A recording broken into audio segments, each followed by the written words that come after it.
Hello जय हिंद, नमस्कार दोस्तों। आप सभी का स्वागत है आपके अपने YouTube channel online GK free classes में। आज के इस क्लास में हम रेलवे एनटीपीसी सीबीटी 1 एग्जाम 2024 के लिए बहुत ही इम्पोर्टेंट क्वेश्चन लेकर आए हैं और ये सभी क्वेश्चन आपके रेलवे एनटीपीसी सीबीटी 1 एग्जाम 2024 के लिए इम्पोर्टेंट रहेंगे, इसलिए इस क्लास को आपको कंप्लीट देखना है और इस क्लास के एंड में आपको बताना है कि आपके टोटल कितने क्वेश्चन सही होते हैं। और ये रेलवे एनटीपीसी सीबीटी 1 एग्जाम के लिए सेकंड क्लास होने वाला है। इससे पहले हम फर्स्ट क्लास करवा चुके हैं। यदि अभी तक आपने इस फर्स्ट क्लास को नहीं देखा है तो इस फर्स्ट क्लास को आप प्लेलिस्ट के अंदर जाकर देख सकते हो और साथ में सेकंड क्लास को भी आपको कंप्लीट देखना है, क्योंकि सेकंड क्लास के अंदर बहुत ही इंपॉर्टेंट क्वेश्चनों को हमने शामिल किया है और ये सभी क्वेश्चन आपके एग्जाम के लिए बहुत ही इंपॉर्टेंट होने वाले हैं। और यदि आप इस चैनल से पहली बार जुड़े हैं तो चैनल को कर लेना सब्सक्राइब और बेल आइकन को प्रेस करना, ताकि ऐसे ही शानदार क्लास का नोटिफिकेशन आपको सबसे पहले देखने को मिले।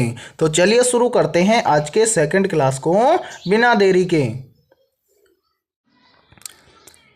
पहला प्रश्न है आप सभी के सामने, नीचे दी गई श्रृंखला श्रेणी में प्रश्नवाचक चिन्ह के स्थान पर कौन सी संख्या आएगी। यानी कि पहला प्रश्न आप सभी के सामने सीरीज से संबंधित प्रश्न दिया गया है और आपसे पूछा गया है कि इन प्रश्न चिन्हों के स्थान पर कौन सी संख्या आएगी। तो मेरे भाई ऐसे प्रश्न को आप एग्जाम में कैसे सोल्व करेंगे, तो वो देखिए, इसके लिए बहुत ही शानदार ट्रिक है। यदि ये ट्रिक आपको याद है तो ऐसे प्रश्न को आप मात्र 2 से 3 सेकंड में एग्जाम में सोल्व करोगे। ट्रिक क्या है तो वो देखिए, जब भी आपको सीरीज के अंदर 2 प्रश्न चिन्ह दिए जाएं तो ऐसी स्थिति में आप सीरीज को सोल्व करेंगे एक संख्या को छोड़कर एक संख्या को। ठीक है, तो मेरे भाई यहां पर देखिए इस सीरीज को हम सोल्व करेंगे कैसे। तो सबसे पहले इनको यहां से हटा देते हैं। अब देखिए मैंने अभी आपको बताया कि जिस सीरीज में 2 प्रश्न चिन्ह दिए जाएं तो उस सीरीज को हम सोल्व करेंगे एक संख्या को छोड़कर एक संख्या को।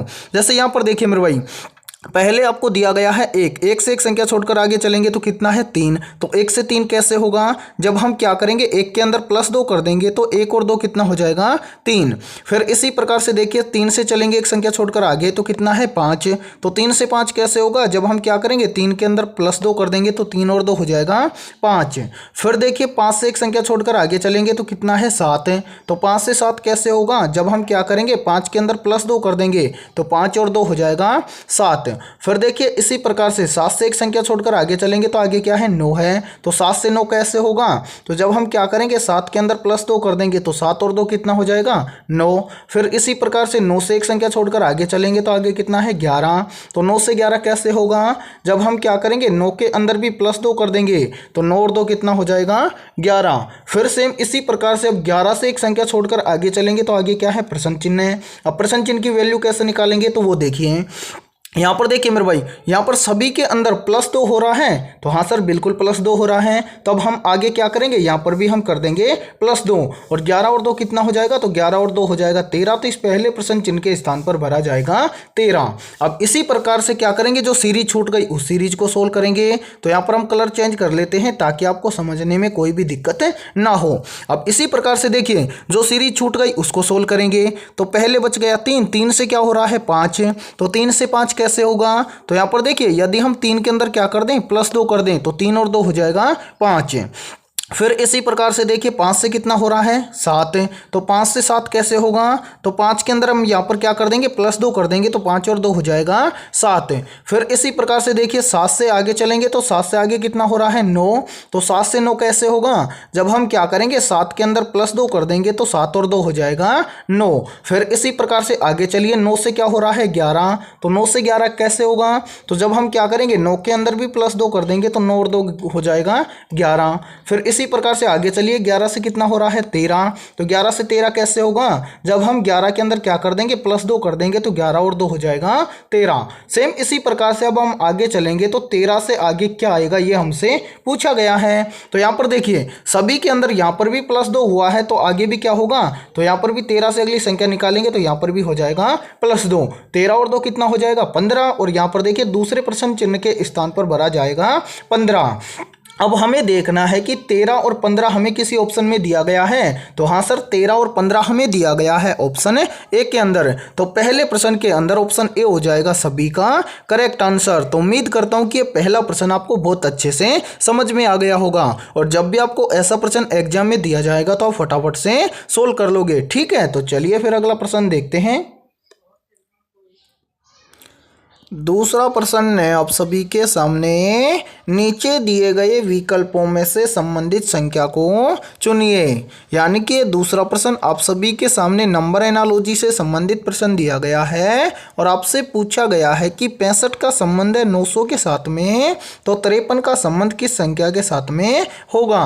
तो मेरे भाई ऐसे प्रश्न को आप एग्जाम में कैसे सोल्व करेंगे, तो वो देखिए, जब भी आपको ऐसा प्रश्न एग्जाम में दिया जाए तो सोल्व करने से पहले आपको क्या करना है, यहाँ पर देखना है कि 65 से यहाँ पर 900 कैसे बना है। यानी कि जिस प्रकार से 65 से यहाँ पर बना है 900, सेम उसी प्रकार से हम यहाँ पर बताएंगे कि 53 से इस प्रश्न चिन्ह के स्थान पर क्या आएगा।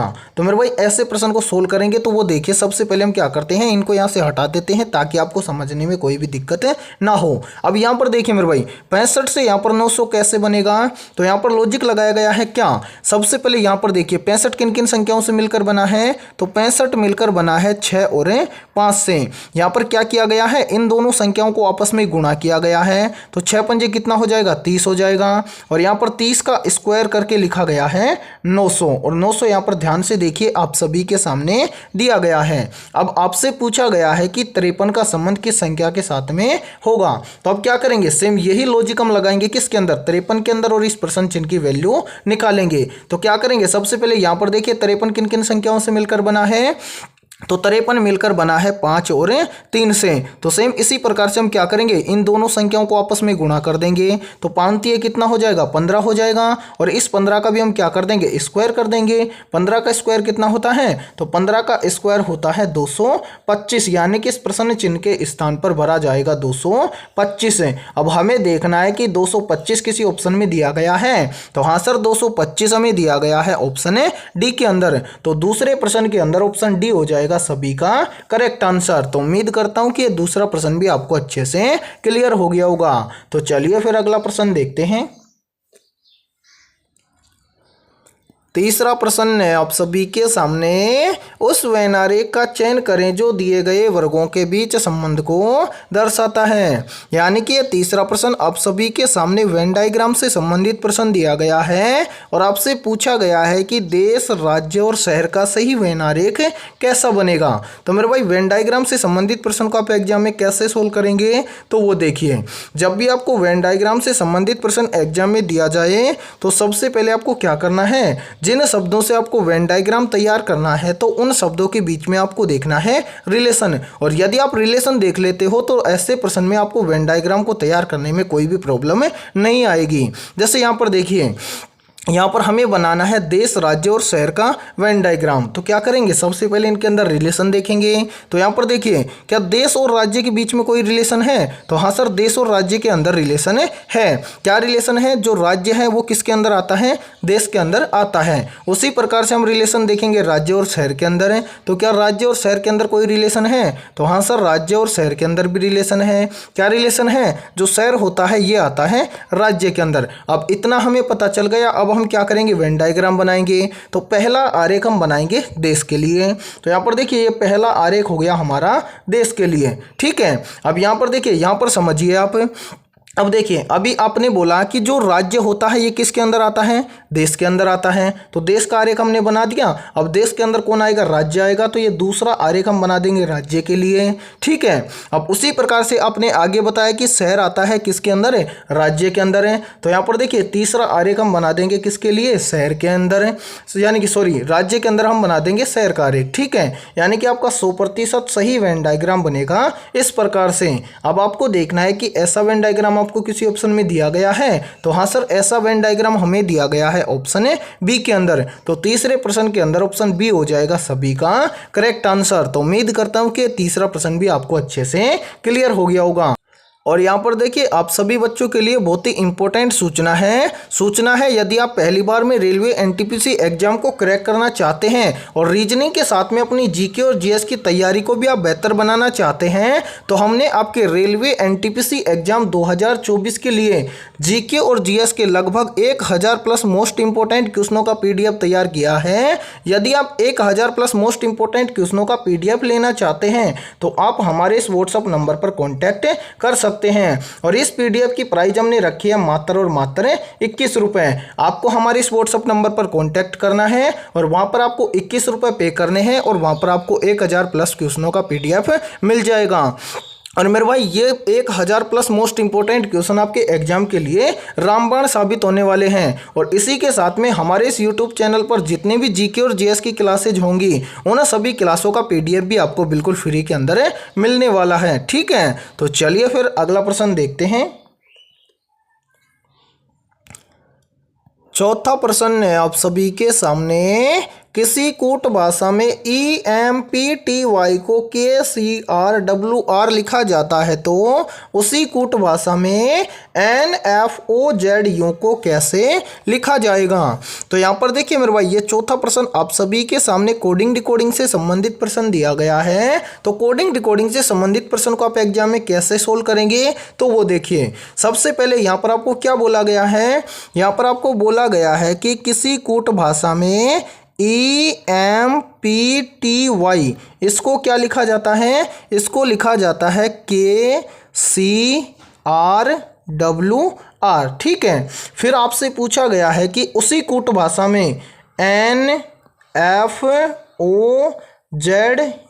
इसको कैसे लिखा जाएगा। तो मेरे भाई ऐसे प्रश्न को आप एग्जाम में सोल्व करेंगे कैसे तो वो देखिए। सबसे पहले यहाँ पर जितने भी आपको अल्फ़ाबेट लेटर दिए गए हैं उनको आपका क्या करना है, नंबरिंग कर लेना है ताकि आप ऐसे प्रश्न को एग्जाम में फटाफट से सोल्व कर पाओ। तो यहाँ पर देखिए मेरे भाई इनका हम नंबरिंग कर लेते हैं। जैसे यहाँ पर देखिए E आता है 5 नंबर पर है, M आता है 13 नंबर पर है, P आता है 16 नंबर पर है, T आता है 20 नंबर पर है और Y आता है 25 नंबर पर। ठीक है, इसी प्रकार से नीचे जितने भी अल्फ़ाबेट लेटर हैं इनका नंबरिंग करेंगे। तो यहाँ पर देखिए K है, K आता है 11 नंबर पर है, फिर है C आता है 3 नंबर पर है, फिर है R आता है 18 नंबर पर है, फिर है W आता है 23 नंबर पर है और उसके बाद में है R आता है 18 नंबर पर है। अब यहाँ पर इसको सोल्व कैसे किया गया है तो वो देखिए।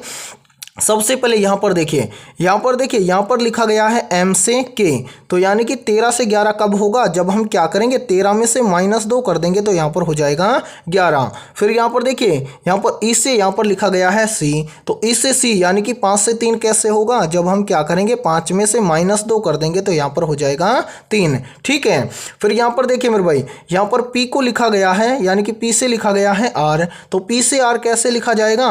तो यहाँ पर देखिए 16 से 18 यानी कि यहाँ पर देखिए +2 कर देंगे P के अंदर तो यहाँ पर हो जाएगा 18 यानी कि 16 से हो जाएगा 18। फिर यहाँ पर देखिए T से यहाँ पर लिखा गया है R और यहाँ पर Y से लिखा गया है W, तो T से R कैसे होगा, जब हम क्या करेंगे यानी कि देखिए 20 से 18, तो 20 में से हम क्या कर देंगे यहाँ पर -2 कर देंगे तो यहाँ पर हो जाएगा 18।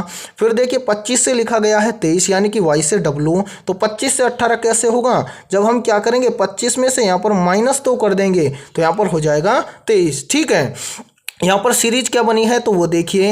यहाँ पर सीरीज बनी है -2 -2 +2 -2 -2। ठीक है, अब हम क्या करेंगे तो वो देखिए। सबसे पहले मेरे भाई यहाँ पर देखिए यहाँ पर इन दोनों को क्रॉस करके लिखेंगे, O को ऐसे कैसे यानी कि यहाँ पर आने वाला लेटर लिखेंगे और यहाँ पर इन दोनों को भी हम क्या करेंगे क्रॉस करके लिखेंगे। तो यहाँ पर देखिए N में से भी क्या करेंगे -2 करेंगे, F में से भी क्या करेंगे -2 करेंगे, O में क्या करेंगे +2 करेंगे, Z में क्या करेंगे -2 करेंगे और U में भी हम क्या करेंगे -2 करेंगे। ठीक है, इतना यहाँ तक क्लियर है। हाँ सर बिल्कुल क्लियर है। अब यहाँ पर देखिए मेरे भाई यहाँ पर ये वाले जितने भी अल्फ़ाबेट लेटर हैं इनका नंबरिंग कर लीजिए। यहाँ पर देखिए N है, N आता है 14 नंबर पर है, एफ आता है 6 नंबर पर है, ओ आता है 15 नंबर पर है, जेड आता है 26 नंबर पर है और यू आता है 21 नंबर पर। तो यहाँ पर हम लिख देते हैं 21। ठीक है, अब यहाँ पर देखिए मेरे भाई, एन में से -2 करेंगे यानी कि 14 में से -2 करेंगे तो यहाँ पर कितना आ जाएगा 12 और 12 नंबर पर लेटर आता है एल। ठीक है,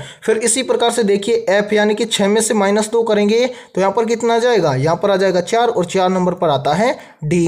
ठीक है, अब यहाँ पर देखिए आगे एफ के बाद में है ओ, ओ में क्या करेंगे यानी कि 15 पर आता है ओ, तो 15 में +2 करेंगे तो यहाँ पर हो जाएगा 17 और 17 नंबर पर क्या आता है, 17 नंबर पर आता है क्यू, तो यहाँ पर हम लिख देंगे क्यू। ठीक है, उसके बाद में क्या है जेड, जेड आता है 26 नंबर पर, 26 में से -2 करेंगे तो यहाँ पर आ जाएगा 24 और 24 नंबर पर कौन सा लेटर आता है, तो सर 24 नंबर पर आता है एक्स, तो यहाँ पर हम लिख देंगे एक्स। ठीक है, अब यहाँ पर देखिए जेड के बाद में है यू, यू आता है 21 नंबर पर है, अब 21 में से -2 करेंगे तो यहाँ पर बच जाएगा 19 और 19 नंबर पर क्या आता है, तो 19 नंबर पर आता है एस, यानी कि N F O Z U को यहाँ पर लिखा जाएगा D L Q S x.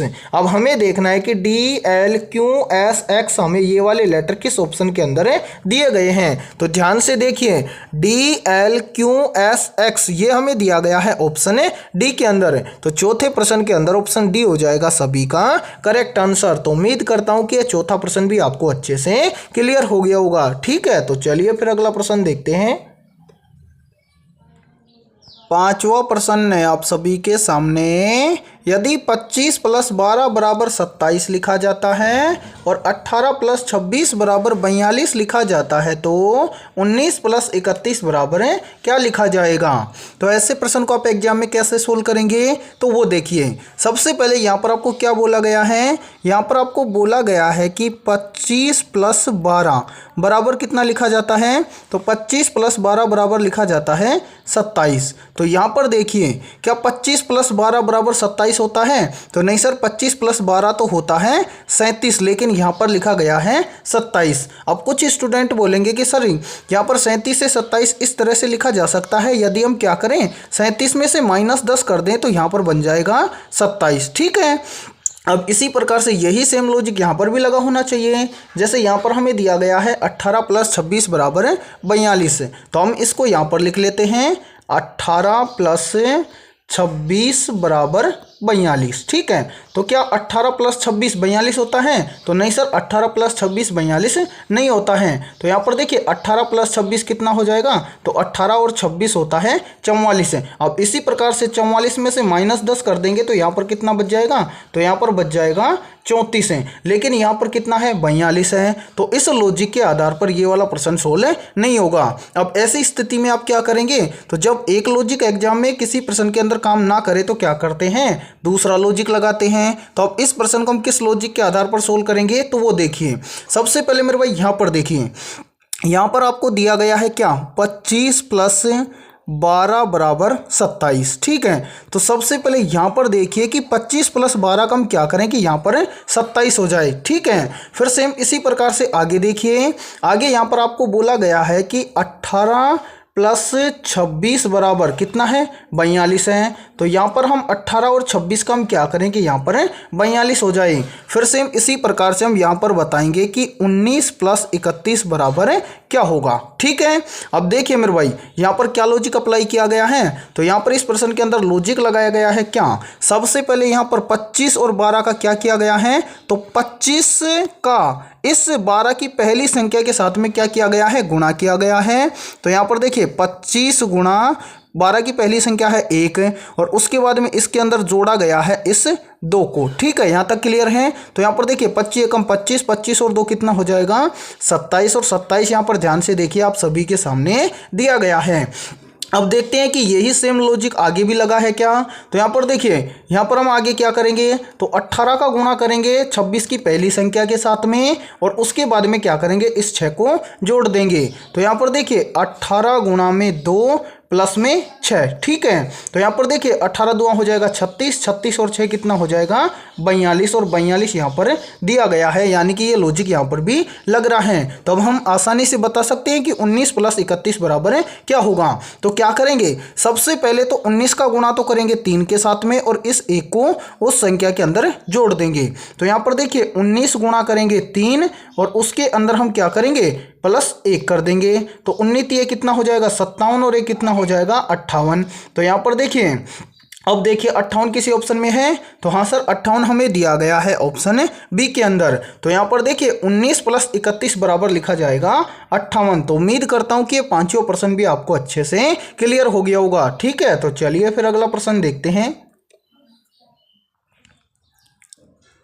छठा प्रश्न है आप सभी के सामने, नीचे दिए गए विकल्पों में से विषम विकल्प की पहचान करें। तो ऐसे प्रश्न को आप आरआरबी एनटीपीसी एग्जाम में कैसे सोल्व करेंगे, तो वो देखिए। सबसे पहले आपसे यहाँ पर क्या पूछा गया है, आपसे पूछा गया है कि नीचे दिए गए विकल्पों में से विषम विकल्प की पहचान करें। तो विषम विकल्प कब होगा, यानी कि यहाँ पर देखिए, यहाँ पर आप सभी के सामने यहाँ पर दिए गए हैं 4 विकल्प। तो 4 विकल्पों में से विषम विकल्प की हम पहचान करेंगे कैसे, तो वो देखिए। सबसे पहले देखिए 3 विकल्प तो क्या होंगे, किसी न किसी प्रकार से समान होंगे, और एक विकल्प क्या होगा उन 3 विकल्पों से अलग होगा, और उसी की हमें पहचान करनी है। तो यहाँ पर देखिए कैसे करेंगे, तो वो देखिए। सबसे पहले यहाँ पर हमें देखना है ऑप्शन ए के अंदर। ऑप्शन ए में हमें दिया गया है बढ़ई। बढ़ई क्या है, तो बढ़ई है मेरे भाई एक कला है। ठीक है, इसी प्रकार से ऑप्शन बी में देखिए, ऑप्शन बी में दिया गया है क्या, वास्तुकार। वास्तुकार भी एक क्या है, तो वास्तुकार भी एक क्या है मेरे भाई कला है। ठीक है, इसी प्रकार से ऑप्शन सी में देखिए, ऑप्शन सी में आपको दिया गया है पत्रकार। पत्रकार क्या है, तो पत्रकार एक कला है, तो यहाँ पर हम लिख देते हैं कला। ठीक है, इसी प्रकार से ऑप्शन डी में देखिए, ऑप्शन डी में आपको क्या दिया गया है, नौकरी। तो क्या नौकरी कला है, तो नहीं सर नौकरी कला नहीं है, नौकरी क्या है, नौकरी है आवश्यकता। तो यहाँ पर हम लिख देते हैं आवश्यकता। ठीक है मेरे भाई, अब यहाँ पर आप बता सकते हैं इन चारों में से अलग क्या है, तो हाँ सर इन चारों में से क्या है, ऑप्शन डी है वो क्या है, विषम विकल्प है। कैसे, तो ऑप्शन ए, ऑप्शन बी और ऑप्शन सी ये तीनों के तीनों विकल्प क्या है, समान है, और जो ऑप्शन डी है ये क्या है, इन चारों से विषम है। तो यहाँ पर ऑप्शन डी हो जाएगा छठे प्रश्न के अंदर करेक्ट आंसर। तो उम्मीद करता हूँ कि ये छठा प्रश्न आपको अच्छे से क्लियर हो गया होगा। ठीक है, तो चलिए फिर अगला प्रश्न देखते हैं। 7वां प्रश्न है आप सभी के सामने, नीचे दिए गए विकल्पों में से उस विकल्प का चयन करें जो नीचे दी गई श्रृंखला को पूर्ण करेगा। यानी कि ये 7वां प्रश्न आप सभी के सामने लेटर सीरीज से संबंधित प्रश्न दिया गया है, और आपसे पूछा गया है कि इस लेटर सीरीज में हम किस विकल्प को रखें कि ये लेटर सीरीज पूर्ण हो जाए।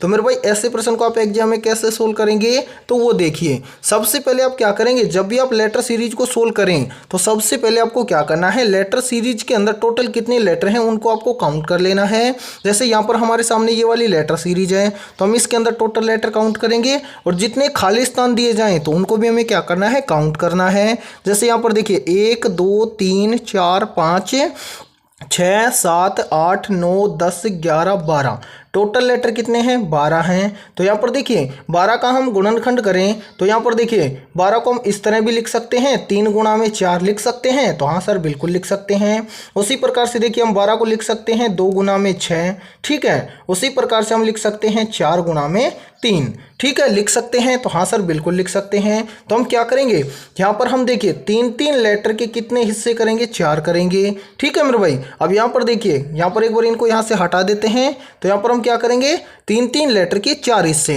तो यहाँ पर देखिए 1 2 3, तो पहला हिस्सा ये हो जाएगा। उसके बाद में देखिए 1 2 3, दूसरा हिस्सा ये हो जाएगा। उसके बाद में देखिए 1 2 3, तीसरा हिस्सा ये हो जाएगा। उसके बाद में 1 2 3, ठीक है, चौथा हिस्सा ये हो जाएगा। अब हम सोल्व कैसे करेंगे, तो वो देखिए। सबसे पहले मेरे भाई यहाँ पर ध्यान से देखिए, यहाँ पर देखिए, यहाँ पर आपके सामने जो अल्फ़ाबेट लेटर हैं ये कंटिन्यू हैं। जैसे यहाँ पर देखिए ए बी, तो बी के बाद में क्या आता है, तो बी के बाद में आता है सी, ठीक है। उसी प्रकार से यहाँ पर देखिए फिर से आगे अल्फ़ाबेट लेटर स्टार्ट करें, तो यहाँ पर सी है, सी के बाद में क्या आता है, डी आता है, तो यहाँ पर हम भर देंगे डी, और डी के बाद में आता है ई, तो यहाँ पर ई है। उसी प्रकार से यहाँ पर देखिए तीसरे समूह के अंदर यहाँ पर हमें दिया गया है एफ के बाद में जी, तो एफ से पहला लेटर हमें ज्ञात करना है, तो एफ से पहले क्या आता है, तो एफ से पहले आता है ई, ई के बाद में एफ आता है, एफ के बाद में जी आता है। ठीक है, इसी प्रकार से यहाँ पर देखिए चौथे समूह में है आई, आई से पहले क्या आता है, तो आई से पहले आता है एच, तो यहाँ पर हम भर देंगे एच। उसी प्रकार से हम यहाँ पर देखेंगे कि एस से पहले क्या आता है, तो एच से पहले आता है जी, तो यहाँ पर हम भर देंगे जी। अब इसको देखिए कंटिन्यू हो गया जी एच आई। ठीक है, अब हमने क्या क्या भरा है उसका हम बना लेंगे समूह। सबसे पहले हमने भरा सी, सी के बाद में हमने भरा डी, डी के बाद में हमने भरा ई, ई के बाद में हमने भरा जी, और जी के बाद में हमने भरा एच। अब हमें देखना है कि सी डी ई जी एच ये वाले लेटर हमें किस ऑप्शन के अंदर दिए गए हैं। तो ध्यान से देखिए, सी डी ई जी एच ये हमें दिया गया है ऑप्शन ए के अंदर, तो 7वें प्रश्न के अंदर ऑप्शन ए हो जाएगा सभी का करेक्ट आंसर। तो उम्मीद करता हूं कि ये 7वां प्रश्न भी आपको अच्छे से क्लियर हो गया होगा, और जब भी आपको ऐसा प्रश्न एग्जाम में दिया जाएगा तो आप फटाफट से सोल्व कर लेंगे। ठीक है, तो चलिए फिर अगला प्रश्न देखते हैं। 8वां प्रश्न है आप सभी के सामने, नीचे दिए गए विकल्पों में से संबंधित शब्द को चुनिए। यानी कि यहाँ पर आपको बताना है कि तितली का संबंध है इल्ली के साथ में, तो भेड़ का संबंध किस शब्द के साथ में होगा। तो ऐसे प्रश्न को आप रेलवे एग्जाम में कैसे सोल्व करेंगे, तो वो देखिए सबसे पहले आपको क्या करना है, यहाँ पर देखना है कि तितली का संबंध इल्ली के साथ में कैसे है। यानी कि जिस प्रकार से तितली का संबंध है इल्ली के साथ में, इसी प्रकार से हम बताएंगे कि भेड़ का संबंध किस शब्द के साथ में होगा। तो मेरे भाई यहाँ पर देखिए, सबसे पहले यहाँ पर देखिए कि तितली का संबंध इल्ली के साथ में कैसे है। तो यहाँ पर देखिए तितली का संबंध है इल्ली के साथ में कैसे, जो तितली का बच्चा होता है उस तितली के बच्चे को बोला जाता है इल्ली। ठीक है, अब इसी प्रकार से आपको बताना है कि यहाँ पर भेड़ के बच्चे को क्या बोला जाता है। तो मेरे भाई भेड़ के बच्चे को क्या बोला जाता है, तो भेड़ के बच्चे को बोला जाता है मेमना। तो यहाँ पर भेड़ का संबंध हो जाएगा मेमना के साथ में। अब आपको देखना है कि मेमना किसी ऑप्शन में है, तो हाँ सर मेमना हमें दिया गया है ऑप्शन बी के अंदर, तो 8वें प्रश्न के अंदर ऑप्शन बी हो जाएगा सभी का करेक्ट आंसर। तो उम्मीद करता हूँ कि 8वां प्रश्न भी आपको अच्छे से क्लियर हो गया होगा। ठीक है, तो चलिए फिर अगला प्रश्न देखते हैं। 9वां प्रश्न है आप सभी के सामने, नीचे दिए गए विकल्पों में से संबंधित संख्या को चुनिए। यानी कि 9वां प्रश्न आप सभी के सामने नंबर एनालॉजी से संबंधित प्रश्न दिया गया है, और आपसे पूछा गया है कि 65 का संबंध है 57 के साथ में, तो 53 का संबंध किस संख्या के साथ में होगा। तो ऐसे प्रश्न को आप एग्जाम में कैसे सोल्व करेंगे, तो वो देखिए सबसे पहले इस प्रश्न का सोल्यूशन देखने से पहले आपको क्या करना है, इस प्रश्न को अपने स्तर से सोल्व करके कमेंट सेक्शन के अंदर कमेंट करके बताना है कि इस प्रश्न चिन्ह के स्थान पर कौन सी संख्या आएगी। तो उम्मीद करता हूं कि आपने इस क्लास को रोककर इस प्रश्न को जरूर सोल्व करने की कोशिश की होगी। तो आइए देखते हैं कि आपका आंसर क्या आया है। तो मेरे भाई ऐसे प्रश्न को आप एग्जाम में कैसे सोल्व करेंगे, तो वो देखिए सबसे पहले ऐसे प्रश्न के अंदर आपको यहां पर देखना है कि 65 से यहां पर 57 कैसे आया है।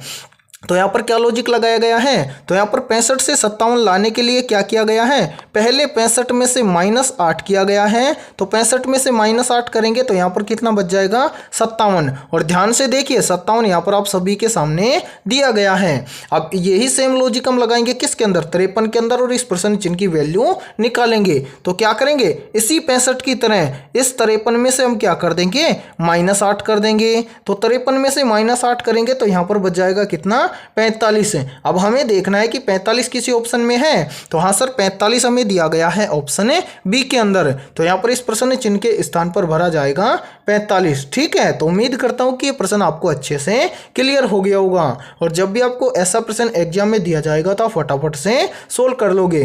ठीक है, तो चलिए फिर अगला प्रश्न देखते हैं। 10वां प्रश्न है आप सभी के सामने, निम्नलिखित शब्दों को एक तर्कपूर्ण और अर्थपूर्ण क्रम में व्यवस्थित करें। यानी कि ये 10वां प्रश्न जो आप सभी के सामने दिया गया है, इस 10वें प्रश्न के अंदर आप सभी के सामने यहाँ पर 4 शब्द दिए गए हैं, और आपसे बोला गया है कि इन चारों शब्दों को आप क्रम में व्यवस्थित करें। तो ऐसे प्रश्न को आप एग्जाम में कैसे सोल्व करेंगे, तो वो देखिए जब भी आपको ऐसा प्रश्न एग्जाम में दिया जाए तो आपको क्या करना है, इन्हें चारों शब्दों को ध्यान से देखना है और ये पता लगाना है कि इनका क्रम कैसे सही बनेगा। तो मेरे भाई यहाँ पर देखिए हमें क्या क्या दिया गया है, यहाँ पर हमें दिया गया है बुआई, उसके बाद में दिया गया है जुताई, जुताई के बाद में दिया गया है कटाई और कटाई के बाद में दिया गया है निराई। अब इनको हम क्या करेंगे, क्रम में व्यवस्थित करेंगे। तो ये चारों के चारों शब्द किससे संबंधित है, कृषि से संबंधित हैं। तो इन चारों में से सबसे पहले क्या किया जाता है, तो यहाँ पर देखिए सबसे पहले यहाँ पर किया जाता है, यानी कि यहाँ पर खेती से रिलेटेड है। तो यहाँ पर देखिए इन चारों में से सबसे पहले आएगा जुताई, यानी कि पहले खेत में क्या की जाती है, जुताई की जाती है। तो जुताई कितने नंबर पर है, 2 नंबर पर है। तो यहाँ पर हम सबसे पहले लिखेंगे 2, ठीक है। उसके बाद में देखिए जुताई के बाद में क्या किया जाता है, तो जुताई के बाद में किया जाता है बुआई। तो यहाँ पर देखिए यहाँ पर 2 के बाद में लिखा जाएगा 1 नंबर, ठीक है। उसके बाद में देखिए बुआई के बाद में क्या किया जाता है, तो बुआई के बाद में किया जाता है निराई। अब निराई है 4 नंबर पर, तो 1 के बाद में लिख देंगे 4। फिर देखिए निराई के बाद में क्या किया जाता है, तो निराई के बाद में किया जाता है कटाई। कटाई है 3 नंबर पर, तो यहाँ पर हम लिख देंगे 3। ये हो जाएगा इनका सही व्यवस्थित क्रम। अब आपको देखना है कि 21-43 किसी ऑप्शन में है, तो हाँ सर 21-43 हमें दिया गया है ऑप्शन बी के अंदर। तो 10वें प्रश्न के अंदर ऑप्शन बी हो जाएगा सभी का करेक्ट आंसर है। तो उम्मीद करता हूँ कि 10वां प्रश्न आपको अच्छे से क्लियर हो गया होगा। तो आज की इस क्लास में इतना ही। यदि ये क्लास आपको पसंद आई है तो जल्दी से एक बार इस क्लास को लाइक कर दीजिए, और यदि आप इस चैनल से पहली बार जुड़े हैं तो चैनल को कर लीजिए सब्सक्राइब और बेल आइकन को प्रेस करना, ताकि ऐसे ही शानदार क्लास का नोटिफिकेशन आपको सबसे पहले देखने को मिले। तो फिर मिलते हैं ऐसे ही बेहतरीन क्वेश्चनों के साथ सुबह 7 बजे।